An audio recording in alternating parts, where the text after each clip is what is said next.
ओम साई राम। मैं हूँ साई रिद्धि और साई के दर्शन चैनल में आप सभी का स्वागत है। आज के अनुभव पर चलिए। जब से मैं बाबा की शरण में आया हूँ, मेरा जीवन ही बदल गया है। जब मेरी शादी हुई तो शादी के 4 महीने के बाद ही मेरी पत्नी बहुत बीमार हो गई। उसका गर्भपात होने के कारण ब्रेन हैमरेज हो गया।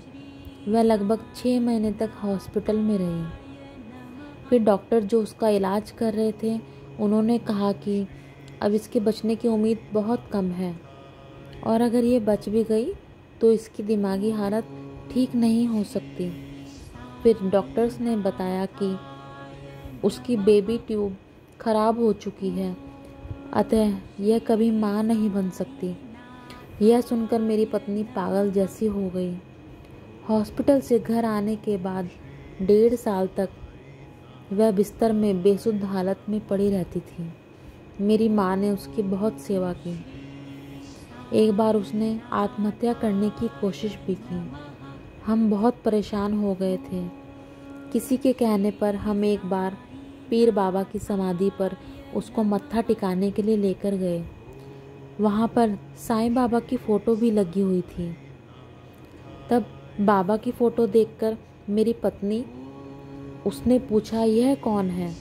तो मैंने बताया कि यह साईं बाबा है। तब मेरी पत्नी ने बताया कि जब मैं बीमार थी तो ये बाबा मेरे सिरहाने बैठे रहते थे और हमेशा मेरे साथ रहते थे। मैं ये सुनकर बहुत हैरान हुआ। फिर मेरी पत्नी की धीरे धीरे हालत ठीक होने लगी। मैं जब भी बाबा के मंदिर जाता तो अक्सर बाबा से संतान के लिए दुआ मांगता था। एक बार बाबा मेरे सपने में आए और उन्होंने कहा कि तेरे 2 बेटे होंगे। मुझे बाबा पर पूरा विश्वास था, जबकि डॉक्टर्स ने यह कह दिया था कि मेरी पत्नी का माँ बनना असंभव है। लेकिन बाबा की कृपा से वह फिर से गर्भवती हो गई। जब हमने डॉक्टर्स को दिखाया तो उन्होंने कहा कि ऐसा तो हो ही नहीं सकता है, पेट में ज़रूर कोई रसौली हो सकती है। लेकिन मुझे बाबा पर बहुत यकीन था और इन सब के बावजूद बाबा की दया से हमारे घर में बेटा आया। लगभग 2 साल बाद वह फिर से गर्भवती हुई। बाबा के वचन अनुसार मेरे 2 बेटे होने थे। मुझे यकीन था कि इस बार भी बेटा ही होगा। लेकिन 7वें महीने में ही मेरा बेटा हुआ, जो केवल 750 ग्राम का था। डॉक्टर्स ने उसे मृत घोषित कर दिया। रात को 1:30 बजे मेरे ससुर का फ़ोन आया और उन्होंने मुझे बताया कि तुम्हारा बेटा हुआ है, लेकिन वह पूरा हो चुका है, मतलब अब इस दुनिया में नहीं रहा। मैं ये सुनकर बहुत दुखी हुआ। मैंने सुबह 4 बजे काकड़ आरती की और बाबा के सामने बहुत रोया और बाबा से कहा कि बाबा, आपका वचन झूठा निकला। काकड़ आरती करने के बाद मैं अपने पत्नी के पास रवाना हो गया। इधर मेरे ससुर ने 3 डॉक्टर्स को बुलवाया, लेकिन सबने बच्चे को मृत ही बताया। हॉस्पिटल में बच्चे को लपेटने के लिए कपड़ा मंगवाया तो मेरी जो सास हैं, सासू माँ, ने अपनी शॉल दे दी और उन्होंने बच्चे को शॉल में लपेटकर एक कोने में लकड़ी के फट्टे पर रखवा दिया। रात भर वह वहीं पड़ा रहा। सुबह हॉस्पिटल में साफ सफाई करने वाली एक महिला ने मेरे ससुर को बताया कि वह बच्चा हिल रहा है। उन्होंने भागकर देखा तो वाकई बच्चे में कुछ हरकत हो रही थी। उन्होंने तुरंत डॉक्टर्स को बुलाया और डॉक्टरों ने उस बच्चे की जांच करने के बाद कहा कि यह बच्चा बिल्कुल ठीक है, आप इसे घर ले जा सकते हैं। मेरे ससुर की डॉक्टर से बहुत बहस भी हुई और उन्होंने कैसे उसे मृत घोषित कर दिया और वह सारी रात कपड़े में लिपटा हुआ पड़ा रहा। लेकिन मैं जानता था कि यह मेरे साईं बाबा की लीला थी। उन्होंने मेरे मृत बच्चे में जान डाल दी थी।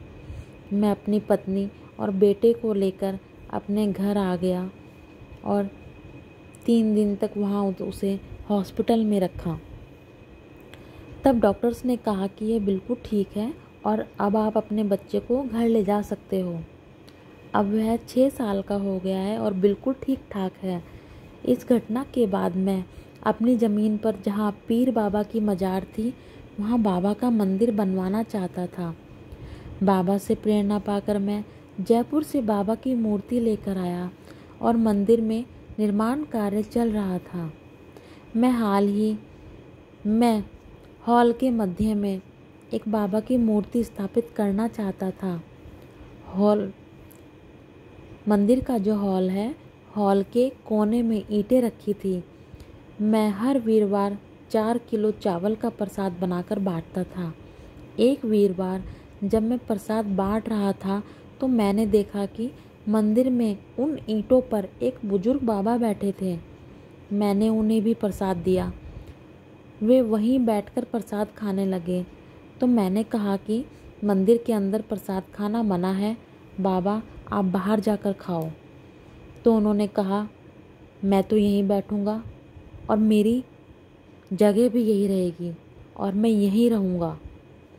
यह बात सुनकर मेरे रोंगटे खड़े हो गए। साक्षात बाबा मेरे मंदिर में बैठे थे।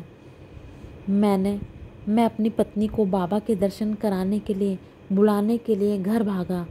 जब मैं वापस आया तो वहाँ कोई नहीं था। फिर मैंने उसी स्थान पर कोने में दक्षिण की तरफ साईं बाबा की मूर्ति स्थापना करवाई। उसके सामने बाबा की द्वारका माई भी बनवाई। आज इस मंदिर में भक्तों की इतनी भीड़ रहती है कि हर वीरवार को, हर गुरुवार को भीड़ को संभालने के लिए पुलिस तैनात करनी पड़ती है। इस मंदिर में चारों आरतियाँ प्रतिदिन बाबा का मंगल स्नान और हर रविवार को श्री साईं कृति का पाठ किया जाता है। यहाँ भक्तों की मनोकामनाएं पूरी होती हैं और विशेषकर स्वास्थ्य संबंधी समस्याएं अवश्य हल होती हैं।